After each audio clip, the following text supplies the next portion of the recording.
Good evening and welcome to the Mayors and Community Conference for November 6th of 2025. I have a lot to go over tonight because a lot's happening in City Council and in the city. So I'm going to jump right in with initial disclaimers as always that when I'm speaking about things, I'm generally speaking about the council preferences or objections or whatever. And I will identify myself as having a personal opinion if it's different from that, just to keep it all kosher. The process, the point of this is to have full access to the mayor on every subject with dialogue as opposed to monologue, because in council chambers, no council member can respond to comments, complaints, whatever. So that's what this forum was started for, as in addition to just more transparency on the stuff that we're doing. So we will go over a number of issues, and I'll stop and ask the press for any comments that they want to make, and then we will go to anybody else that wants to chat about it. And in the end, you can ask whatever you want. So, all right. So what I want to start with is that very soon we're going to celebrate the grand opening. Yes, we are finally, of the Public Safety Building. That's the new home of a lot of places, which is the police, a lot of functions, which is the police department, 9/11 Emergency Dispatch Center, Office of Emergency Services, and Emergency Operations Center, and Fire Department Administration. So we're delighted that that's finally happening. It's Sunday, November 16th. There'll be a big program there with a number of speakers, ribbon cutting, information booths from various city departments, and public tours of the building. So that's one question we won't have to take tonight, is when's that going to open? That's right. That would be Great. I also want to give you an update on the Caltrain safety measures on our grade areas. And there's news to share there with the updated schedule. You'll recall that Caltrain has already made significant changes on our grade. That included new surface markings and bollards to enhance the vehicles and bicycle safety, wider crosswalks and pedestrian crossing gates, solar-powered raised delineators, which clarify the boundaries at night. And then they also collaborated with Waze and Google to improve the clarity of their directions, because some people were sadly stopping on the train tracks because they thought it was a turn. So we don't want that to happen. That's already been done. And the good news is that the next set of changes on Churchill, Alma, Charleston, and East Meadow, all these projects, we heard in the last 24 hours directly from Caltrain that they are on schedule for completion by the end of the year or early January. So that is the next two sets of security measures that are being put into place. Some are already in place at Churchill. And that's the automated real-time rail sentry system that we talked about last time. And then the other one is the anti-intrusion mats that run the width of the grade crossing just outside the crosswalks on the north and south side, and they make it physically difficult for a pedestrian to intrude between the fences. So those two things combined make it a lot safer. So they're going to begin construction, it says on their very own schedule, on 11/25. And that's scheduled to take 3 to 5 weeks, hence that's why it's going to be ready by the end of December or January. I'm just delighted for a lot of reasons, but this really makes the whole area out there much, much safer for pedestrians and autos. Have a lot of housing updates to do, which I'm always happy to do. We're now coming up on almost 2,400 total units that have been entitled by the city for the next 8-year RETA cycle. 424 of those are below market rate, BMR, so therefore affordable. And in addition, we've permitted, accessory dwelling units to the tune of 300. So that type of housing unit continues to thrive as an option in our city, which we expected and forecast. And even in the housing element, the housing HCD said, yeah, you're right, that's working. So they let us put a little bit more in that. And we weren't inflating. We know that works. I'm just so delighted that after all the work we did back from the housing element working group to PTC to council and all this work that staff did in the planning department, we just have a lot of developer interest in building new housing projects in our town.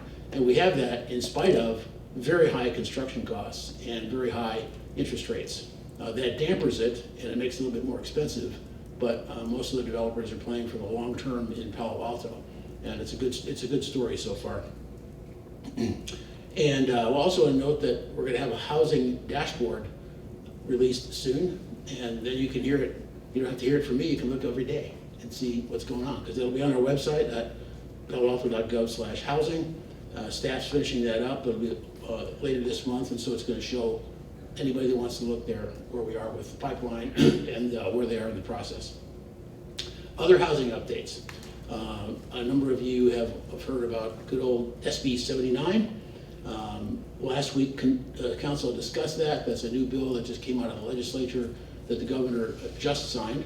Although it doesn't go into effect until July of next year, we have a lot of work to do, as does the state, on the logistics and back and forth of what needs to happen by July 1.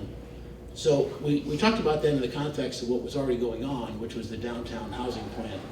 And this is so encompassing that we made a decision on council to effectively pause on just working on the downtown housing plan and first look at SB 79 on a broader basis across the entire town, notably, obviously downtown, but also Cal Ave and any other areas where we can look at to put some density. So that's going to be another big lift for the planning department after they just took a breath from doing the housing element. But that's our state legislature for you. So that's what we're going to do. I formed an ad hoc committee to work with the planning department and on this to get ideas and then generate those ideas, mash them back and forth, and as ad hocs do, then come back and make some recommendations to the council. We also have some news on in progress on downtown parking lots. That was a targeted item for a new place to put parking from the housing element working group through the housing element. We provided feedback last week on an updated housing project design from Alta Housing, which is our chosen partner there, to develop on downtown surface parking on the corner of Kipling and Lytton, which we call Lot T. And it's going to be 100% affordable housing units. Council was broadly supportive of the design option that includes 72 units of all affordable housing on a 6-story building with a mixture of 1, 2, and 3 bedroom homes. And we're expecting Alta Housing to submit their application in January. And then we're going to have a community meeting set for December 1 over at Avenidas at 4:30 if you're already going to put that on your calendar. So more and more affordable housing. We're getting there. And the next one is about affordable housing. I want to mention that we have about $10 million currently in our affordable housing fund. That's after officially allocating, and making a motion on it because at the last meeting, $5 million to 3001 El Camino, which is a charities housing project. Again, 100% affordable housing, 130 units total. So we made our contribution to that of about $5 million. It's going to have full on-site services and manager units and just first class. So another project that's chipping away. And then the third item in that area is we are going to move to a concept proposal for another affordable housing project on what was the former Fry's electronic site, known as the Sobrato project internally. And we'll be discussing the affordable housing this month and look at positioning the city to look out for to issue an RFP next year. That's part of the full development of that area, which is going to be mixed use, but one of the parts of the negotiated arrangement with Sobrato was that we were going to have this amount of space where we could put out affordable housing. And there's other space for open space at some point in time, driven by us. So another step. So happily, lots of news about affordable housing in Palo Alto. Couple points on the Cubberley progress. That has been in the news a lot, so I just wanted to make sure that everybody's tuned in on that. We had the final community meeting for Cubberley Master Plan in September. It had about 150 community members attending, highly engaged in reviewing the refined design concepts. And since that time, council weighed in as well on the draft concept designs, and we'll see that again in December. So that's moving along. We're on a fast track there because we have to get a lot done. It has to go to the ballot next year. We're going to also have a poll out soon for the community to share their opinions with us on programming, funding, and more. So that's another piece of community input to what we're trying to get done. And to give Cubberley a bit of a spotlight as we look to transform that community center, we're going to start up a movie series at Cubberley this month in December and January. So which one of these movies do you like? You want Coco, you want Polar Express, or you want the Smurfs? We got something for everybody there across the next 3 months. All movies are at 5:30, so just do a little activation of Cubberley to let people know that it's already there. We just want it to make it look a little bit nicer. Also wanted to note that tomorrow, well, first I'm going to say, as you know, the federal government is cutting funds for everything, including medical, and they're even cutting it for food, as is in the news daily right now. So tomorrow I'm going to go down and visit Second Harvest, Silicon Valley. That's a food bank that serves Santa Clara and Santa Mateo counties. And their mission is to address the tremendous food insecurity in our area. It is a regional problem that unquestionably affects our own neighbors and some residents here in Palo Alto and some workers here in Palo Alto. And in fact, they report that about 1 in 6 residents in these 2 counties depend on Second Harvest for food source. It's just a remarkable, sad stat, but it's a remarkable organization that's trying to fix that. So that's about 500,000 people a month that they serve. Evidence of hard times all around us. And then the federal cuts to SNAP and Medicaid and ACA are just going to make things worse. So I just want to go down there and show our city's report for this magnificent organization, an essential organization, and to learn logistically how they possibly execute that mission, because it's a massive organization. So I'll be visiting down there with the CEO tomorrow. Okay. Now, any questions on any of that stuff? Because I'm going to move to oversized vehicles, which is a bigger subject. Yep. Just want to SB 79. How dramatically will it affect the downtown? Just on SB 79, just go in a broad way, how dramatically will it affect the plans for downtown?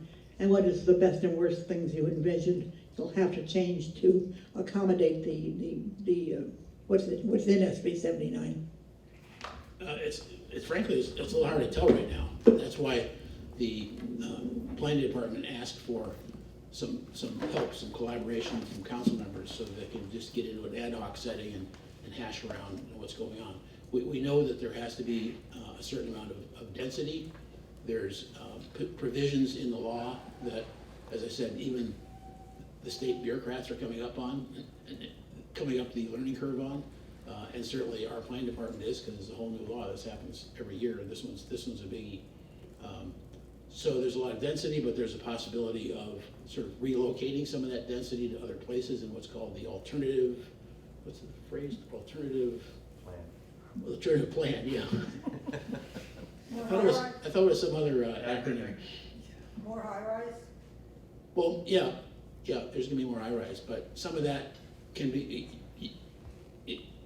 it's just too complicated to even go into, but there's a certain amount of density that has to go within 1.5 mile of transit stops, which is the railroad stations or the bus stations. And then if you don't want to put it there, you can come up with an alternative plan and put it in some other area. But how you do that, the devil's in the details. One follow-up. My concern is the half mile from train stations brings us almost up to Middlefield Road. In other words, all this, all the way up to Oregon, is susceptible to the rulings in SB 79, which means that, the way I read it, that if you have property that somebody wants to build high-rise or multiple family in this area, you can do it because SB 79 says, yes, forget about city zoning. The state says you can build in this area, multiple family and high-rise. Is that really gonna happen? Well, that's what we're trying to dig through, but that's sort of the intent, I think, of the legislation. I don't want to add any more to that. Okay. Yeah, I mean, we're just at the initial stages of digging in and seeing that, but that's the concern. That what used to, we don't even call them R1 anymore unofficially because you can put a couple ADUs and things like that, but what used to be called R1 could literally have a really tall building if somebody wants to buy a couple lots and put them together and go high. I was interested in hearing a little more about the downtown plan being suspended. Can you say a little more about what that means? Are you just taking a pause while these ad hoc meetings are happening? Like, is the group being disbanded? Is the grant money being returned? No. And is there a revised timeline for when the downtown plan? Yeah, no, thanks for that question. I should have been more clear.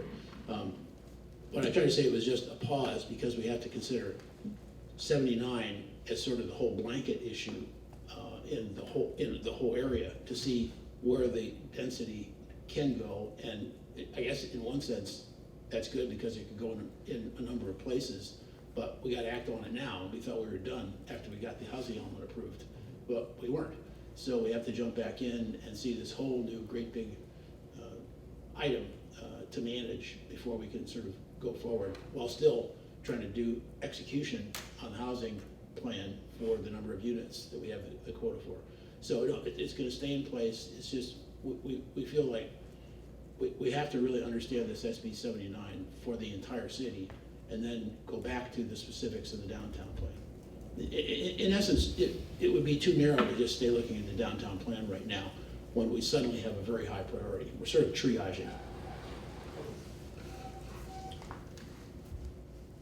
Anybody else, for non-press included, from some of the earlier things that I said? Specifically to housing, right? Any other questions? Or anything else I commented on, because I'm going to go into. That's true. Nothing right now. All right? Sorry, quick question. Are bus stops included as well? Yes. For Palo Alto? Well, yes, but Not as the, under SB 79, not as the tier 1 areas that are subject to the same kind of density. The bus stops are not.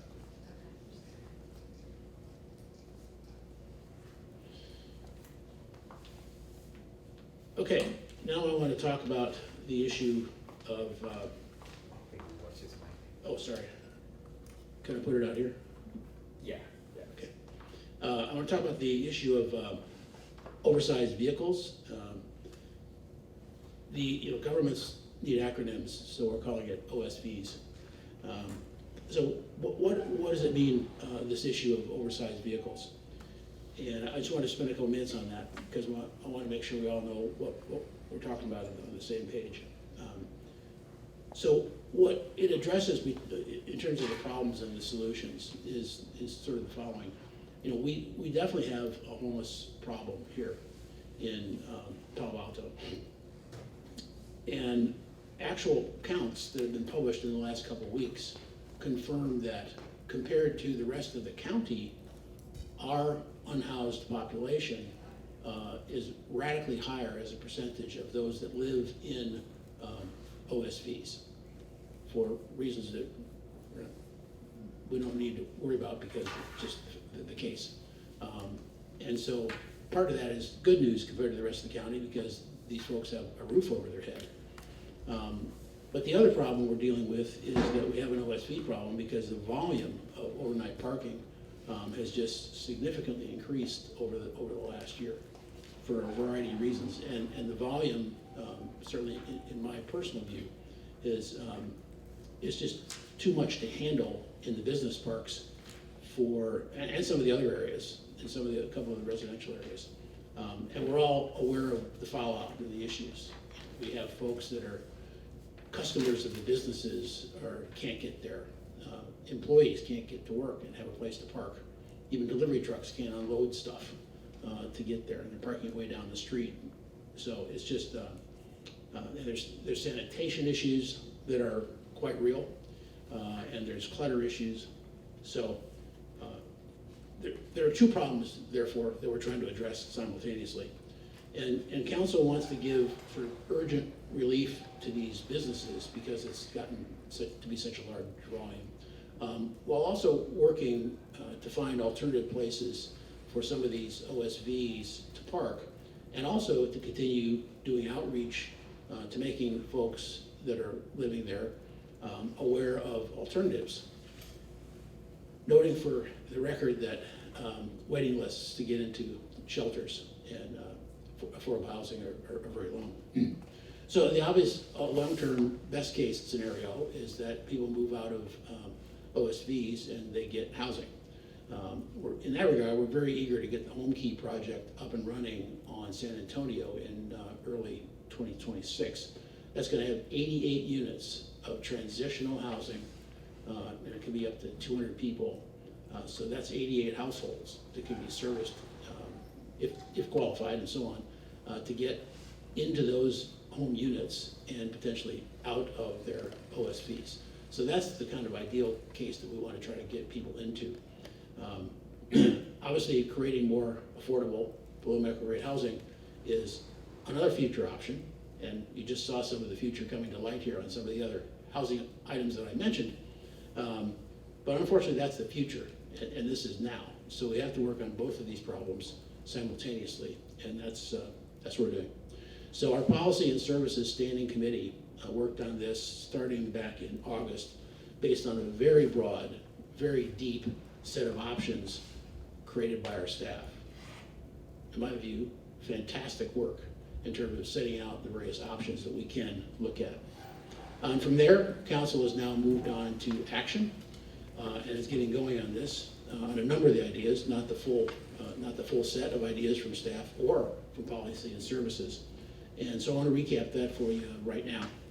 So on October 30th, council made a motion, I in fact made the motion, seconded by the vice mayor, to do a number of things. The first one is that we are developing an urgency ordinance to prohibit parking of detached or inoperable vehicles on the public streets. So that gives us another tool to take action on that type of vehicle that obviously is not going to move every 24 hours, every 72 hours as the state law requires, because they're parked there, they can't move. So it's quite obvious that they have no intention of moving. The second one is to develop an urgency ordinance to prohibit the renting of public parking spaces, which has been covered in the press as, under the right word, which is van lording. And that's folks that are basically renting our city property for illegal parking for them to make a profit on the van that they're leasing and increase the number of folks that have vans out there. A couple other things, I'm not going to read each point. We're supposed to refine the scope and begin implementation of street cleaning and sweeping, and staff is already active on that.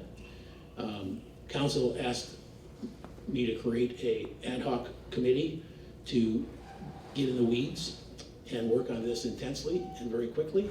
So I did appoint that committee. One guy in that committee is me, as well as Julie Lithcott-Hames and Keith Rechtal. That ad hoc has already met once, and we're going to meet weekly, at least through the end of the year, and see where we are at that point. That's in contrast to most committees that meet monthly. So I just want to emphasize that with respect to the urgency of what we're trying to move on here. The other thing we want to do is try to look at some other safe parking sites. There was some discussion on council of reaching out to both faith communities as well as businesses who might have some space, some vacancies, some extra space in the parking lot, and just say, help. We have what we hope is a short-term problem. We need help here. I hope some of them are listening right now. What can you do to take 10 folks and give them a place to stay for the night? And we have all the details to work out on that, how that's going to work and who's going to pay inevitable expenses and so on. But first we have to have folks that interested in working with us to try to give them a safe place to stay that doesn't have the other collateral damage items that I talked about before. Ditto with the faith communities, although clearly their parking lots are smaller and they're in mostly different areas. As we get going with Life Moves, this is probably 6 months out, not today, but we also want to look at a buyback program that we might be able to do a partnership with them on, so that folks can get into the shelter and still, you know, and if they don't want their RV, we can help them, you know, get some asset value out of that. So that kind of, you know, activity.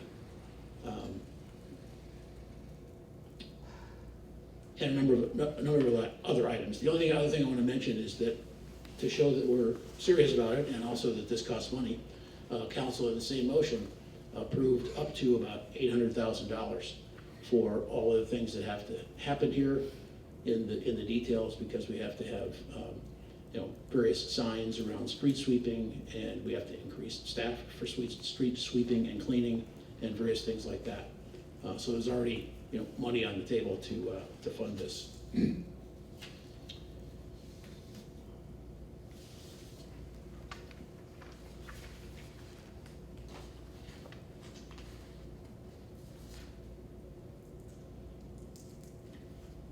Some of these things aren't going to work. Some of these things are going to work, and we're going to try to push the envelope to get a number of these things to work so that we can, again, address both sides of the issue. There are issues that in the first meeting of the ad hoc we haven't addressed yet, but there are other items on the agenda that we'll look at. Some were raised by staff, some were raised by council members at the last meeting. So I'll pause there for questions. Oh, I think Diana was first again. She's got the mic on. At $800,000 for street sweeping and signs sounds like an awful lot of money. I mean, signs don't cost a huge amount of money. How come this number is so high? And over what period of time are you considering spending the $800,000? We'll have our city manager read the numbers that we voted on by category. Yep, thank you. So, to your point, well, you may be surprised. Signs do cost a lot, and it's not simply the signs themselves, it's to actually get them installed. So there's some work that's required to ensure that the signs are put in the right location so that they're legally enforceable, as well as to silly logistics, but nonetheless important, that when you put a new post down, you don't hit a line or a water line or something that's underground. So that's all part of the process. And again, we're looking at doing this across the city. We've identified 18 streets that are receiving the primary impact, so this could cover all of those. There are also parts of the work that will involve our police department for their additional enforcement work. You know, there's the transportation staff, the engineering staff, and there's overall project management that my office will be needing to beef up in order to make sure all of this comes together. And that's really to get us through most of the remainder of the fiscal year and get the required regulations in place. I guess I don't quite understand. I mean, so okay, you need all these people and all these departments to put in signs, and you have to make sure you put them in the ground in the right way. But still, how much, can you ever give me some estimate of how much one sign to really put it in and finish it off properly would cost, or how much 10 signs? I mean, some indication of, I still don't know why it's so expensive. I'd be happy to follow up with that information. I don't have it handy. But again, I would just note that it's not just signs, it's both the police enforcement that we'll need to follow, as well as when we're talking about street sweeping, there's also the street sweeping activity that's involved, again, that will be done citywide. Thank you. Mayor, just following up on a few things you mentioned about the RV topic. Do you guys have a rough timeline for when those two ordinances will be ready about landlords and disabled vehicles? Yeah, December 8th. Okay, so next month? Great. And thought I had a second question. I can't remember it. Okay, that's all. Okay, others from the audience might want to have comments on this?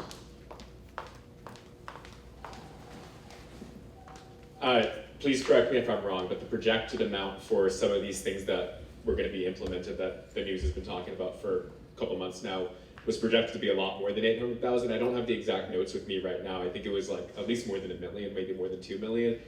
So is this going to be a slow implementation of everything over the next year, or did council find some way to cut the necessary money for that? No, I'm really glad you asked that question because the very comprehensive report that staff did showed a lot of ideas and what each one could cost. And I've gotten comments sent to me of, why are we spending millions of dollars on X, Y, and Z? That's what I'm reading literally from the draft minutes to show what's approved as opposed to what was discussed at prior committee meetings. This is all that matters, is what we approve. And this segment, this phase is about $800,000. Can I add? Sure, absolutely. And that little less than $800,000 really covers the regulatory changes that we're talking about. It does not include things like additional safe parking lots, which are definitely a part of our next steps, but we don't have specific dollar figures associated with that yet. Just a quick follow-up. And then the banning of the, or like the restrictions of the inoperable vehicles, you said that was starting in December. But some of this, like the safe parking site, that's projected to be maybe next year, something you're looking at. So what kind of assistance would be offered to those people who have inoperable vehicles?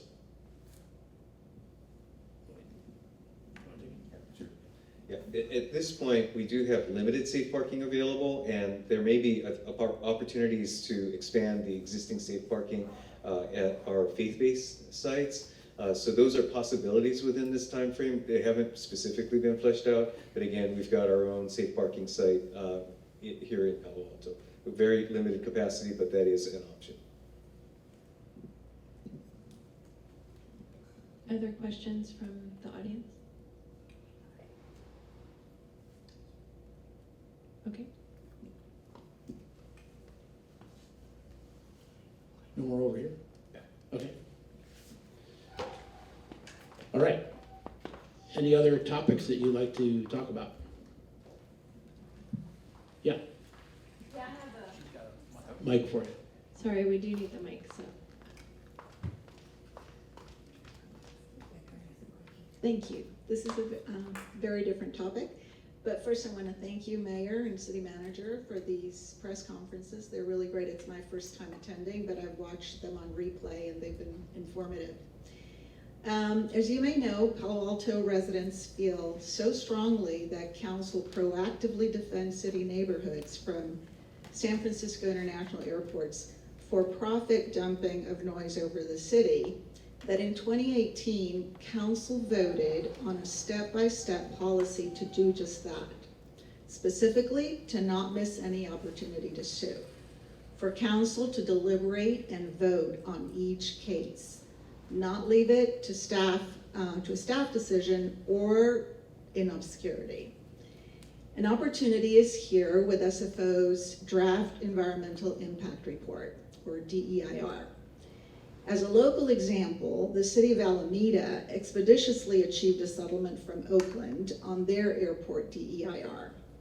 Can you comment when council will deliberate and vote on suing SFO on their DEIR?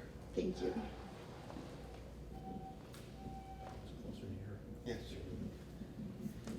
Thank you for the question. We are tracking the approval of the master planning for SFO, and my understanding is that that wouldn't really be ripe at this point, but at that, quite frankly, Jennifer, as one who is keeping a close eye on the steps that SFO is taking, be happy to get together with you and understand any key deadlines you see coming up to make sure that we're able to act quickly when those opportunities arise. Thank you. Other comments? Here we go. Yeah. Mike is on the way.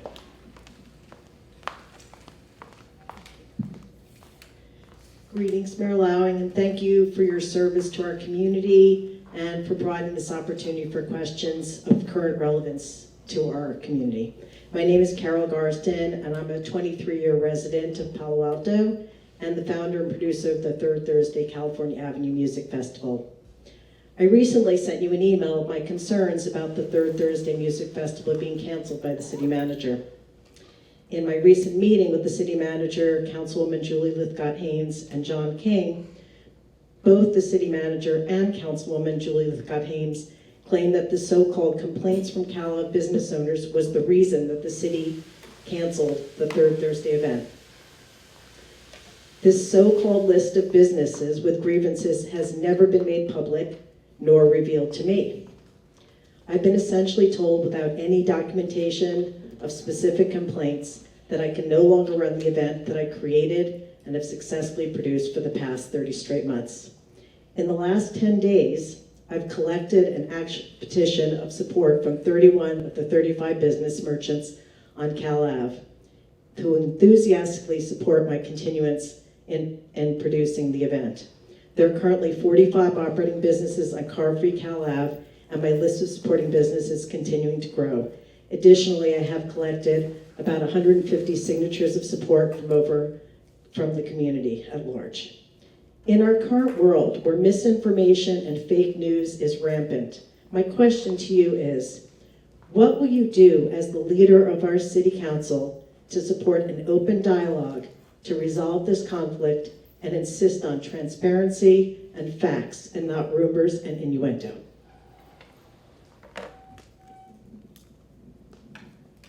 I don't actually know quite what you mean by open dialogue, but matters of this kind I don't think are suitable for television cameras.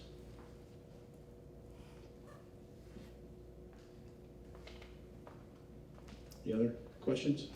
Other comments or questions? Other topic? Ed, city manager, Ed, this is just a clarification that I would like to, when you were talking the other day about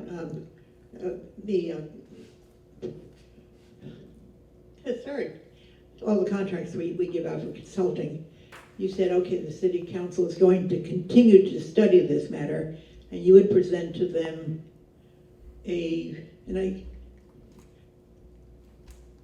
I couldn't quite understand what you were presenting to them, some sort of a way to better handle consultant bids or something like that. Could you clarify what you said and what it meant? Sure, be happy to. I think I was referring to developing a best practices guide for our staff that would really cover the entire life cycle in which we will, or that we do, engage consultants, from the early on budgeting decisions on whether work should be done in-house or through consultants, all the way through how we select consultants, how we work with the consultants on projects, and how we close those out and encapsulate lessons learned. So it's really that entire life cycle, and expect to be able to report that back to the council after the first of the year.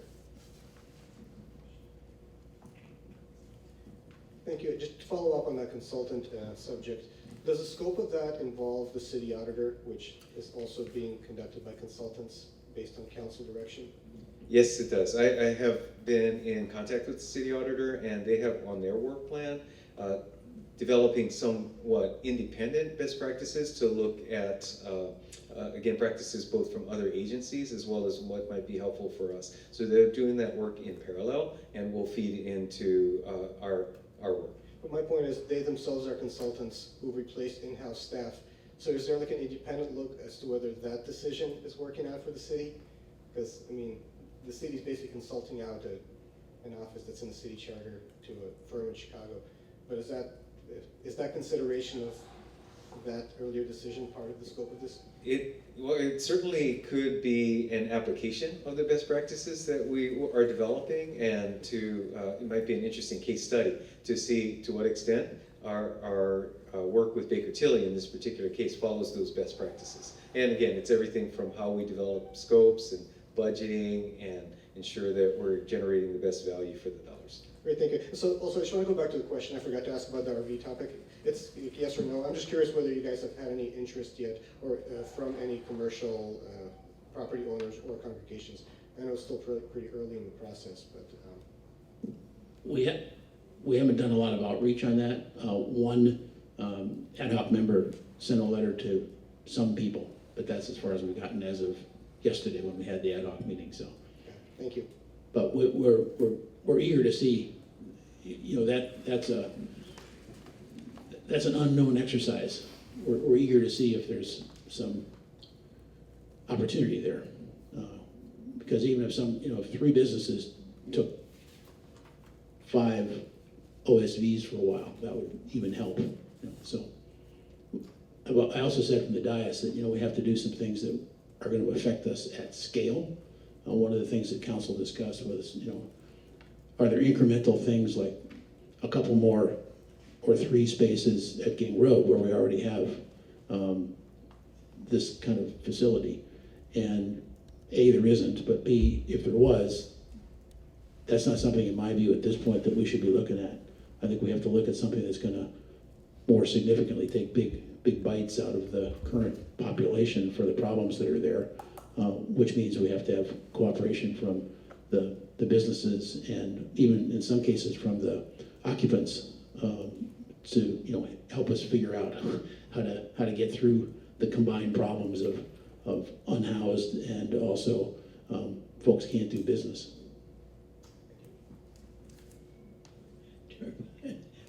Your court, my court, the wall. Back to consultants. Ed, do you envision, you're going to prepare the plan, and you said you could use an auditor for part of developing your plan. Do either of you envision using auditors during this process of getting consultants and checking what they're doing and how their work is, or will that all be part of the staff management of the consultants? It's an interesting question. I'd say in general, auditors would typically come in after the fact rather than while a project is ongoing. So it may not be something that we would typically do on an ongoing basis. As it happens, and it's not directly applicable, but our city auditor has been doing over-the-shoulder looks at our public safety building as one of our largest capital expenditures ever. And as such, having that independent look as the work is proceeding and as the bills are coming in, it has been helpful to provide both assurance that the money's being spent well, as well as checks and balances in terms of how the process is working.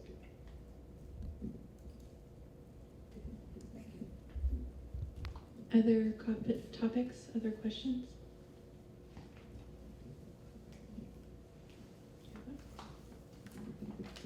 Okay, great.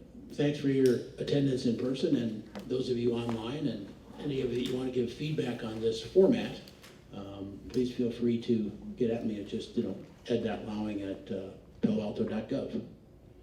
Thanks very much and good night. We appreciate it.